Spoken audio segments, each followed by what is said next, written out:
Getting ready to buy or sell a home in 30, 60, or 90 days? Then check out bundleselect.com to find out how you could save 20% or more on your entire transaction. Save on real estate, lending, and title. With bundleselect.com, technology and a personal concierge are at your service to save you time and money. Bundle Select's hand-picked team of experts will compete for your business, so you'll save thousands of dollars by bundling all of these services. BundleSelect.com gives you all the control, including using your own realtor. I'm Joe Kuchera with Real Estate Radio Live, and I have been on the radio educating consumers for years. By bundling services like real estate, lending, and title, you could save tens of thousands of dollars. Act now, and this new model could save you money on your move, lower your interest rate, or cover your closing costs. Visit BundleSelect.com. That's BundleSelect.com. The estimated minimum savings are based on a comparison with a national average. Individual results may vary, and the estimated savings are not guaranteed. Bundle Select Inc. is a licensed real estate broker. California Bureau of Real Estate Broker license number 004666902. Welcome to Real Estate Radio Live, an informative and engaging podcast discussing everything you need to know about the world of real estate.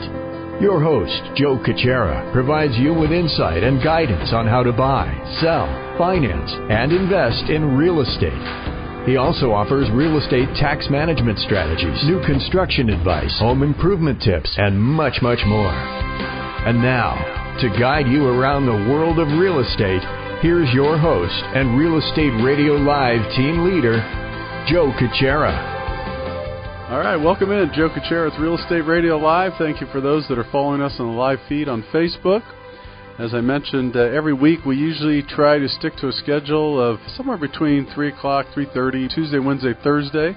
It depends on everybody's schedule. We try to do that. So here we are on Thursday, and we have our regular guest, Jack Russo, back with us. Jack, good to have you back. I want to thank you for moving me up because I have a professor friend of mine that teaches in New York that has come into Silicon Valley. I'm going to pick him up on the way after the show. And he said, yeah, I need to spend some time with you because, you know, we're trying to mirror Silicon Valley in Africa. And Africa? Yes, he does work teaching students finance in New York. City University of New York, where I went to school and got my original degrees. Yeah. And he said, and these are the networks you build, of course, wherever you go. And he said, you know, you've been in California, you've been in Silicon Valley for going on 4 decades. What can you help me understand that we can mirror or map into Africa, because we want to build a future that's based on innovation, and we know you guys are way out there, way ahead of the curve. You know, of course, they're watching the Silicon Valley TV show. You know, they're hearing these stories, and they're not hearing the flip side that you comment about, and others do too, that maybe we're getting too congested, maybe there's too much traffic, maybe real estate's too expensive, maybe people are going to start moving away. That 46% number, I saw that in the newspaper, and it was like, that seems like a really high number to me. And it's hard to believe that you wouldn't get more people coming in rather than going out. So that's the context of me getting down here a day early. So is he going to, I hope he's got more than a couple of days. Well, that's what I said to him. You really should stay for a week or two. And he's like, yeah, I got to get back for a faculty meeting, so I might be able to stay for 48 hours, maybe 72. You really do need to spend some time. And what I like to say is when I travel internationally, I try to teach classes in business schools and law schools that keep me there for 4 to 6 weeks and meet a lot of students and then others. Get more value, huh? You get a completely different perspective. Right. You get beyond the newspaper perspective. Yeah, no, it's good. All right, well, we're going to talk a little bit today about insurance, lawsuits regarding insurance. We had a couple of weeks ago on, we had Harry Grumman talking about life insurance, and you probably saw in the news, Amazon's thinking about getting the homeowner's insurance, and you've heard me talk about before very openly that title insurance is a joke. I hope I'm not offending anybody, but let me tell you, that's a system that's outdated. It's a legacy. I understand it's insurance companies that run that. So we're going to talk a little bit about everything. But before we do that, again, for those that haven't had the benefit of hearing about Jack Russo, Jack, you want to just give us a minute of the background and your law firm? Absolutely. So this is actually show number 14 of a series we started months ago. We're going to get to 1500, just like we It feels like yesterday. I've added 1% to your pool of shows, but it feels like yesterday, or half of 1%, because you're the other half for sure, more than the other half. But we are trying to trace how startups should think about starting and growing a business, mainly in Silicon Valley, but obviously they get really big. Apple started in Silicon Valley. It's now a big international global company. I'm waiting to hear someone say, yeah, we'll be the first retail store on Mars. And they're the first, they said they're to hit $1 trillion, is that correct? Yes, they're heading to $1 trillion valuation. Right. And a lot of people say it's further up from there. And as a general proposition, as you grow a business and even as you think about planning for that growth, insurance products, for better or worse, and we're going to talk about the better and the worse, have to be part of the thought process that you bring to the table. And the simplest example I give, which really leverages off of a show you did not too long ago with Harry Grumman. Yeah. And Harry was talking about how life insurance, particularly term life insurance, is playing a role, or the internet is playing a role in lowering that cost. Right. And I say to the startup founders, sometimes a single founder, hey, look, your investors are counting on you.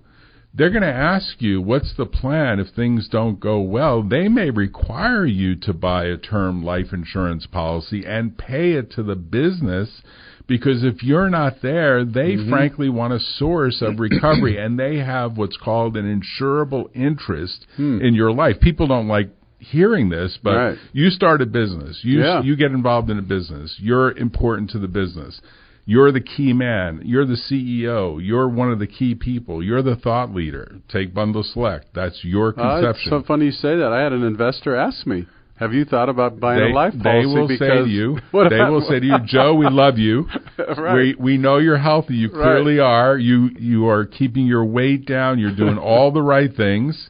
And they will say, buy for the business separate from your family and let the business pay for it, which is a legitimate expense. Yeah.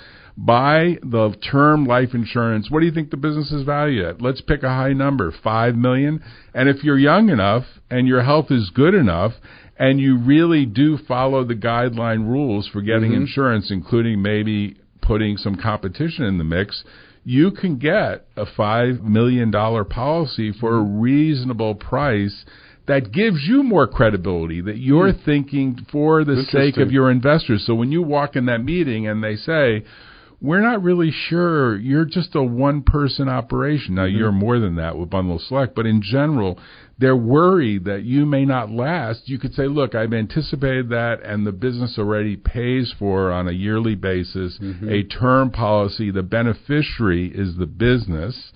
The money will come into the business, and the succession plan is, if we can't grow the business and find the new CEO or a new leader for the business with that money, which you should be able to do because it's like a shot in the arm, we will pay that money out and make you guys whole and make you guys and gals whole. And let me tell you something, just hearing that will make investors feel like this person is a cut above of the normal founder, because he's anticipating risk factors that we don't really like talking about. That's a good point. And you're the one that recommended when we started Bundle Select, and you made a good point, to a certain degree, like a life policy, but that we get cyber insurance and E&O, right? Right. So because it's another thing that investors look at. What are they doing? Another step. Is that similar to what you're talking about? Think of it as there's three branches to the insurance tree, three big trunks. One trunk is what's covering a life, and there's lots of products, and it's very sophisticated. In fact, that show that you did was amazingly straightforward in saying, look, the simplest thing you can do is go online, and you have to be accepted, which is usually unheard of. Usually you've got to do an exam, but apparently they're writing insurance in $1 million, enough volume, right? So they'll write a policy, and even $1 million for a startup sends a message to your investors, particularly if you say, look, my family is covered. This money is going to be dedicated to paying back the investors if I get hit by a bus. You know, there's a show on TV, I hate to distract us, but I often think of these footnotes. There's a funny show called I'm Dying Up Here. It's about stand-up comedy back in the 1960s or 70s. It's playing on either HBO or Showtime. And there's a scene, and I hate to be a spoiler, but I'll say what the scene is because it'll motivate people to watch. is where this guy who finally made the Johnny Carson show, which was a big deal. Okay. It was a big deal back then to what they called Get the Couch, where Carson hears your act and says, come over to the couch. I want to talk to you. Like, you've made it. And then the same night that he does that show, he steps off a curb and gets hit by a bus, and they've got the graphic scene, and she's smiling because she doesn't know who Johnny Carson is, or stand-up comedy in 1960s. Really? Were there people doing that back then? But back then, that's how people made it in business. They did these clubs, and they had to rise to TV. TV is almost irrelevant at this point, comparatively speaking. You have to have a radio show like you. But at the end of the day, these comics made it big, and when they made it big, the trajectory was, hey, you could be the next Johnny Carson. This is big. You're in the big leagues now. And unfortunately, and of course the big question mark that you have to watch the rest of the episodes is, did he kill himself intentionally? Like, did he decide to commit suicide a la Bus, or some people do it here in front of the Caltrain? Or did he just make a mistake and fall off the curb because he had been drinking that night? So they leave that open. That's the hook. So life insurance would cover that scenario, which does happen, unfortunately, and it is pretty random, and it's some percentage. I have, as you know, my next-door neighbor talks about what does it mean to live a healthy 100 years, and he says, first of all, you got to avoid getting hit by the bus. That's number one, and that happens. The second branch, which is a big branch, is what's the business insurance that's out there? And then a third branch is what is the home and auto and all that stuff. Umbrella stuff. So we're going to talk really about the middle branch, which is the business, the types of business insurance that you have to think about if you really have a real business that's going to grow. If you're going to do that. And there's at least three types. So we have three big trunks, and we're going to talk about that middle trunk, which is the business, not the life insurance for personal, although it plays into the business, as we just talked about, and not the car insurance or the home insurance and the fire insurance, earthquake, and all that jazz. Well, that becomes important too. But in the middle, the business insurance breaks into three categories, three big categories. Now, the insurance brokers out there may be choking on this because I'm simplifying it, but it's intentionally simplified 3 by 3 because in that middle branch you could think of the general commercial liability, what's sometimes called a slip and fall policy. That policy every business should get because it's cheap and it gives you coverage against most normal things that can happen if you have a place of business, or even if you don't have a place of business and you're operating the business and something happens, you walk into somebody as you're walking to a business meeting. It happens. Well, I'm not going to get sidetracked again, but I walked into a bank that got robbed in April. Ouch. Did you hear about that? No, I didn't hear about that. You were out of town. You were traveling internationally. I missed that. Right down here in Los Gatos. You're kidding me. No, Did they say get on the floor? Yeah. Masks on and everything. And I'm just thinking about it now, I get a little bit of the chills here because you're talking about U.S. Bank. I had to contact them. They have some liability coverage because I had a bunch of medical bills. Ride to the hospital, x-rays for the ribs. Oh, really? Because they pushed you on the ground like you're a hard fall? Jammed me into the counter. Kidding me. And fell into the ground. I can't believe I didn't tell Jack. Now I'm telling him here. Now everybody's listening to it. Whoa, you got our attention here.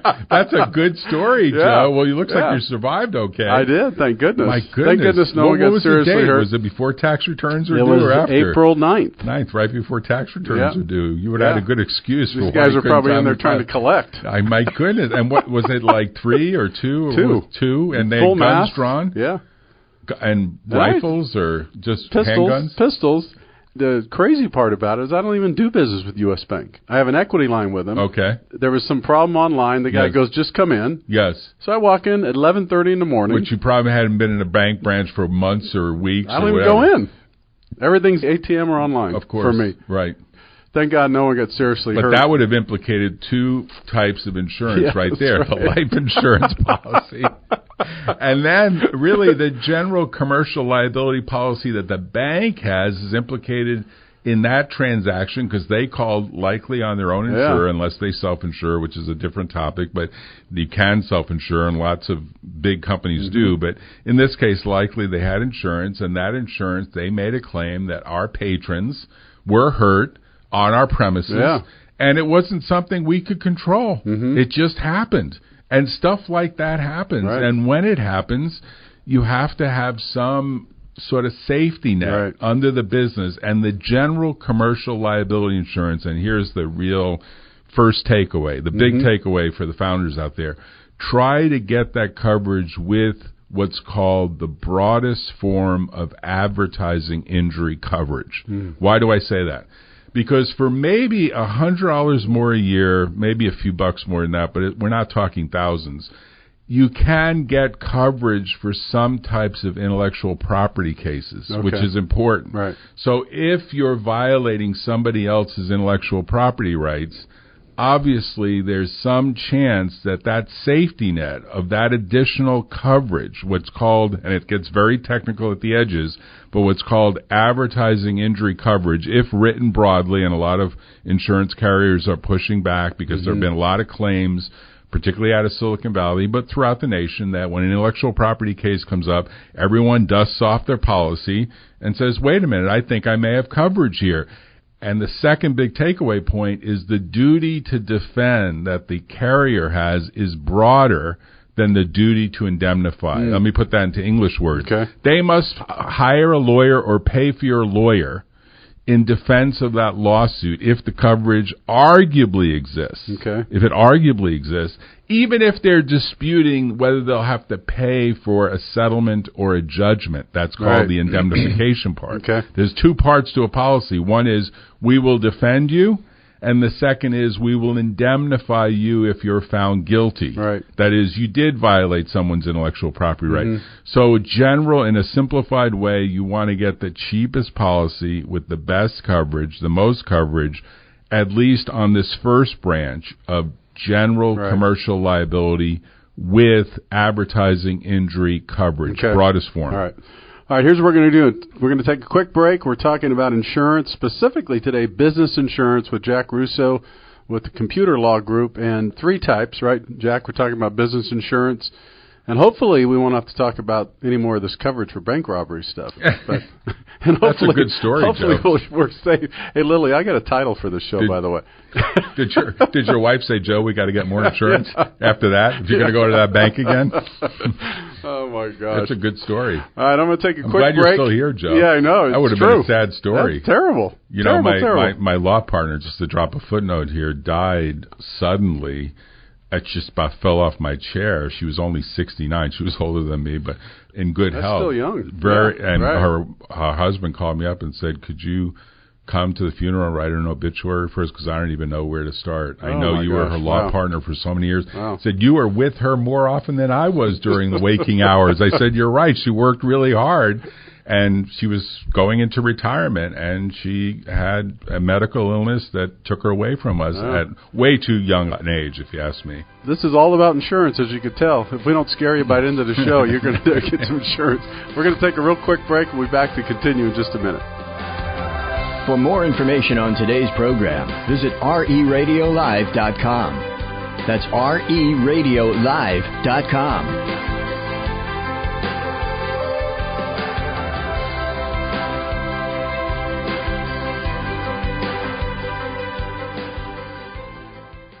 Getting ready to buy or sell a home in 30, 60, or 90 days? Then check out bundleselect.com to find out how you could save 20% or more on your entire transaction. Save on real estate, lending, and title. With bundleselect.com, technology and a personal concierge are at your service to save you time and money. Bundle Select's hand-picked team of experts will compete for your business, so you'll save thousands of dollars by bundling all of these services. BundleSelect.com gives you all the control, including using your own realtor. I'm Joe Kuchera with Real Estate Radio Live, and I have been on the radio educating consumers for years. By bundling services like real estate, lending, and title, you could save tens of thousands of dollars.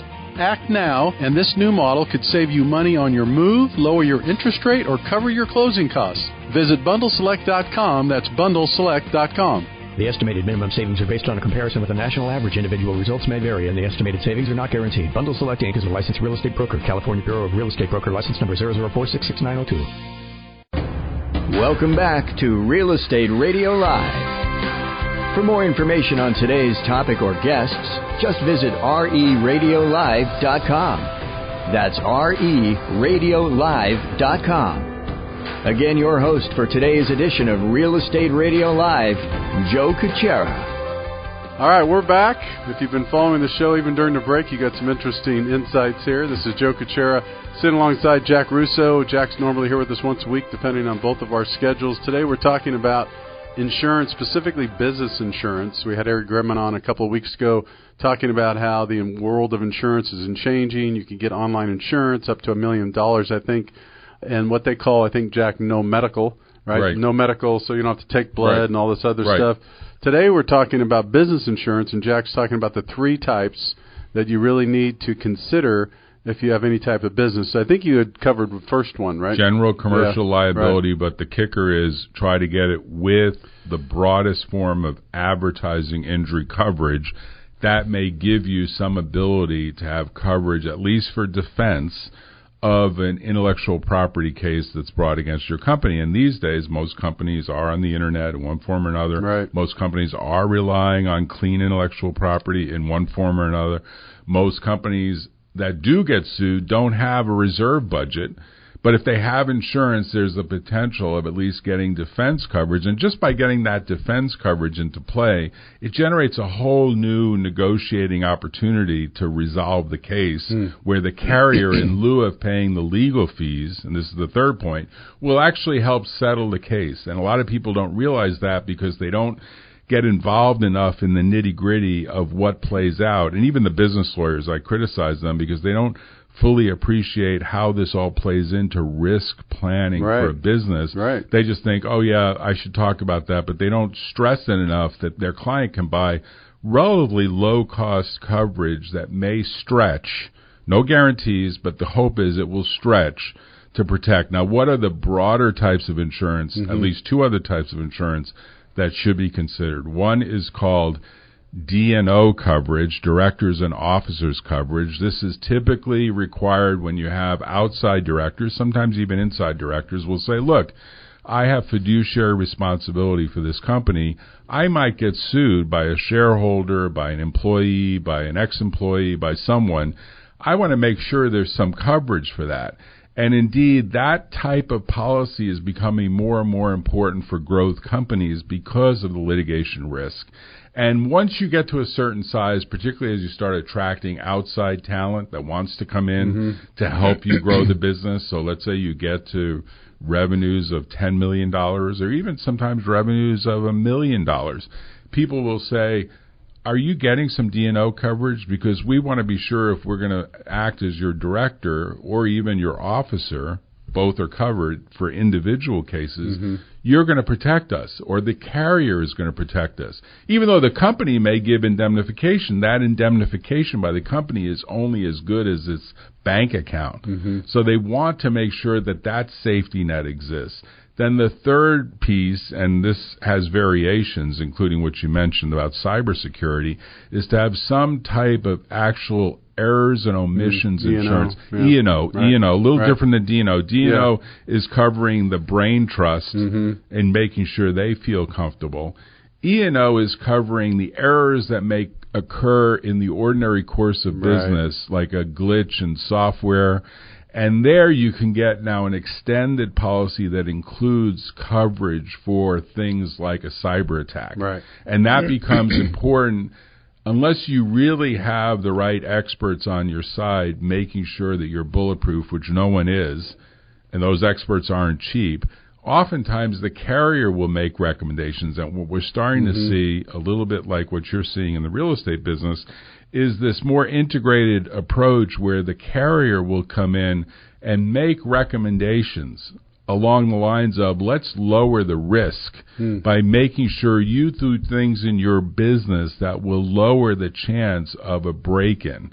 So like you might say a business, like let's take the office here, probably has an alarm system, probably has some videotaping, probably has some other assurances that, look, if someone breaks in, not that there's a lot to steal, although you've got a lot of equipment here, it's hard to haul it all out, but it's not like a bank, it's an office. But if that happens, there's some evidentiary trail. Like even in that bank, those people had masks on, but they're going to be studying the height and weight and even the way people move.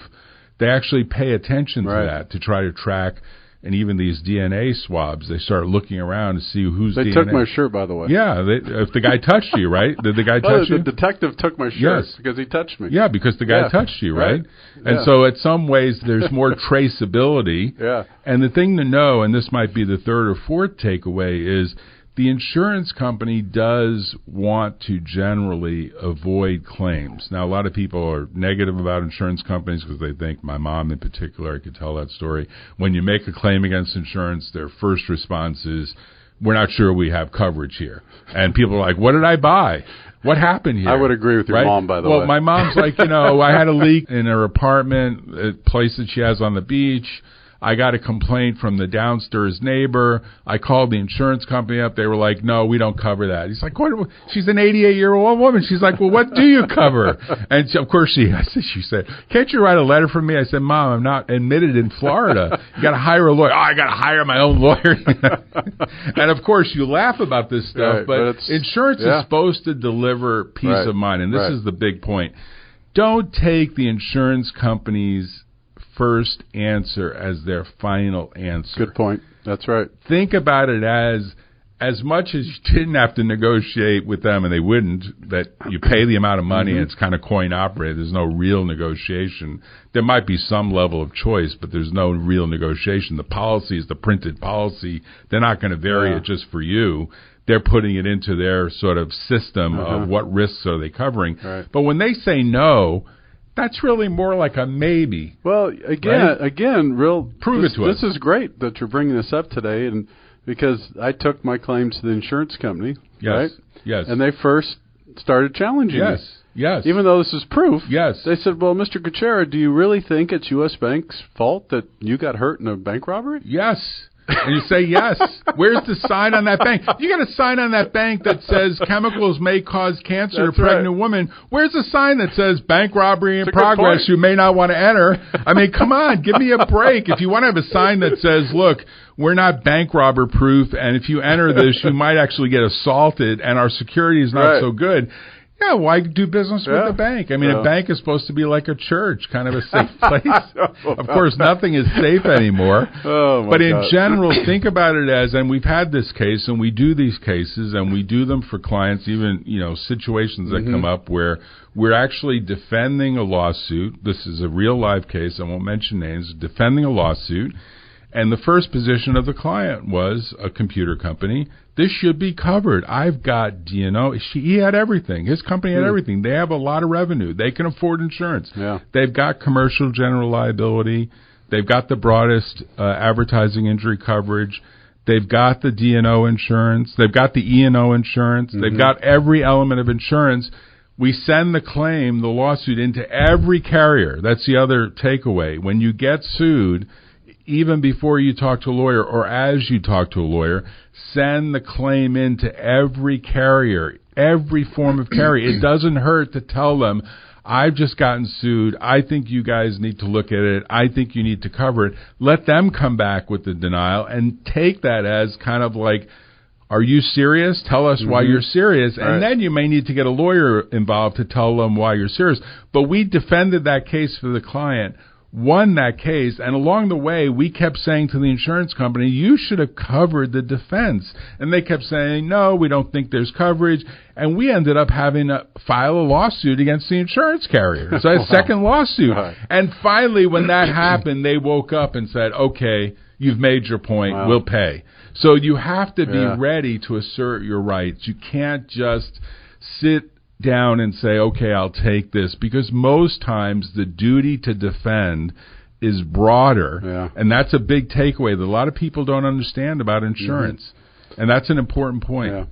We have just a couple minutes left. Do we have the third, or did you cover the third? Well, the third is in this notion of beyond the D&O. Okay, you get the E&O, and let's spend a minute on cyber insurance, which is a new product for many years.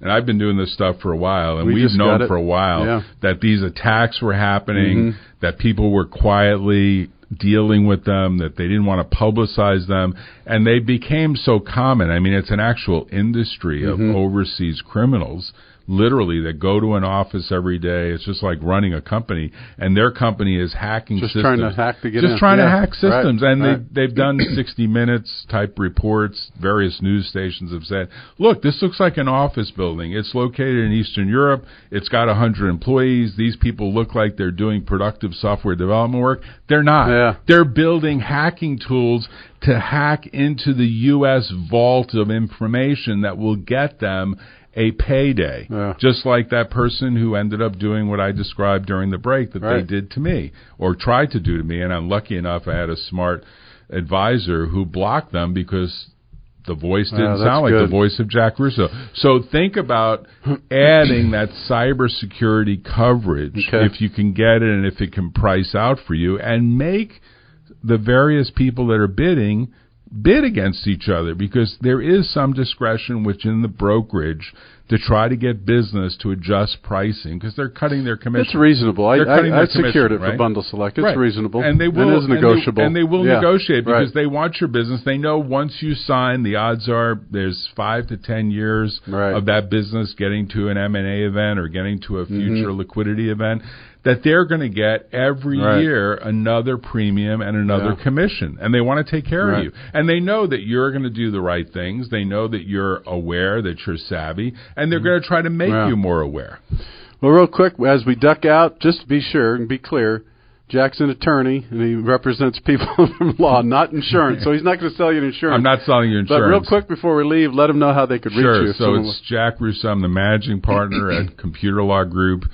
We are in and have been in our own building in downtown Palo Alto, just a block away from the iconic Apple store in downtown Palo Alto, center of Silicon Valley, according to most people, for almost 4 decades, and I've been practicing law for that long. And the goal of the firm is to help startup companies and growth companies, and even in some cases public companies, succeed. So we do get involved in insurance cases, but they typically are in the context of helping a business. There are actual specialists. Yeah. Sometimes you have to refer a case to a specialist who really understands and 100% of the time does what's called bad faith work, where the carrier, if they're not acting in utmost good faith, the carrier has a liability for what's called bad faith refusal of coverage. Think of it as like a fiduciary-like duty to make sure they're honestly operating this insurance business and not just saying, no. You know, taking your money, but saying, no. All right, Jack, good show. Oh, I should have said, Palo Alto, California, 650-327-9800. Jack at computerlaw.com or www.computerlaw.com. Plus, Jack and information about he and his law firm are permanently reside on our website, RERadiolive.com, under legal services. Thanks again for checking in today. Thanks to those for tuning in on Facebook. I'm guessing the people watching on Facebook got a good show today. I hope so. A few laughs, right? At least. Be careful what bank you may walk into. Right. That's good. Thanks, Joe. Take care. Thanks for checking in. We'll be with you next time. You've been listening to Real Estate Radio Live. For more information on today's program, visit RERadiolive.com. That's RERadiolive.com. Subscribe to our podcast. Discover more at RERadiolive.com.